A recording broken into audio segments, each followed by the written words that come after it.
Izumiteljica barbike Ruth Handler je idejo za to človeku podobno lutko dobila, ko je opazovala hčerko pri igri s kartonastimi sličicami, ki jim je pripisovala človeške lastnosti.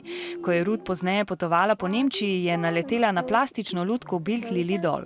Ni trajalo dolgo, ko se je v zvezni državi Wisconsin v ZDA rodila ena najbolj priljubljenih igrač danes – Barbie. Barbiki so se kmalu pridružile prijateljice in Ken. Ni naključje, da sta lutki Barbie in Ken dobili ime prav po izumiteljičinih dveh otrocih, Barbari in Kenetu. Šele 20 let pozneje so predstavili prvo temnopolto barbiko, Francie. Ta je bila tarča mnogih kritik. Čeprav so jo kasneje izboljšali, so sprva zgolj belo barbiko pobarvali, ne da bi upoštevali telesne značilnosti temnopoltih. Lutko Barbie so velikokrat kritizirali tudi zaradi popačene podobe ženskega telesa. Tej se je lani uprl tudi ameriški umetnik Nikolaj Lem. Izdelal je lutko Lemily, ki ima povprečne mere 19-letne Američanke.